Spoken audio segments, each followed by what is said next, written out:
অচেনা মহিলার সাথে কথা বলতে খুব ভদ্র সাজেন, কিন্তু বাসায় বউয়ের সাথে ছেঁচড়ার মতো আচরণ করেন। ঠিক না ঠিক? কাস্টমার যদি মহিলা হয়, কি নরম নরম কথা তার সাথে বলেন, কি ভদ্র ভদ্র মানুষ সাজেন। ফোনে অন্য মহিলার সাথে কথা বললে কত ভালো সাজেন, নিজের স্ত্রীর সাথে ব্যবহার খারাপ করেন। অথচ আপনার ব্যবহার সবচেয়ে ভালো পাওয়ার হক আপনার মা বাবার পরে আপনার স্ত্রী, তার চাইতে বড় হক আর কারোর হতে, কোন কাস্টমারের অপরিচিত মানুষের হতে পারে না। এই একটা জায়গায় আমাদের অনেকের ত্রুটি আছে। যেটা বললাম মহিলাদের কথা, একই কথা পুরুষদের ক্ষেত্রে প্রযোজ্য। অনেক পুরুষ আছে, দাঁড়িয়ে আছে, টুপি আছে, নামাজ রোজা আছে, জুব্বা আছে, উনি আলেম মানুষ, হুজুর মানুষ, ইমাম সাহেব, হাজী সাহেব, গাজী সাহেব, সভাপতি সাহেব, সেক্রেটারি সাহেব, বক্তা সাহেব, শ্রোতা সাহেব, সব সাহেব ঠিক আছে, কিন্তু নিজের স্ত্রীর সাথে ব্যবহারটা ভালো করে না। তার আচরণ কথায় কথায় যে তার মুখ দিয়ে গালি বাইর হয়, তার বউয়ে ঠিকই জানে, কেউ না জানলেও। ঠিক না ঠিক? এই জন্য নবী করিম সাল্লাল্লাহু আলাইহি ওয়াসাল্লাম বলেছেন, তোমার চরিত্র ভালো কি মন্দ এটার সার্টিফিকেট দিবে তোমার স্ত্রী। আমাদের তো কমিশনার সাহেবরা দেয়, মেম্বার সাহেবরা দেয়। মেম্বার সাহেব, কমিশনার সাহেব আমার চরিত্রের কি জানে?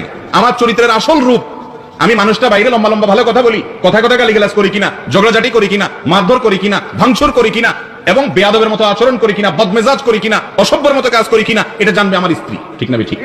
আর এই জন্যই তার কাছে ভালো থাকার চেষ্টা করতে হবে।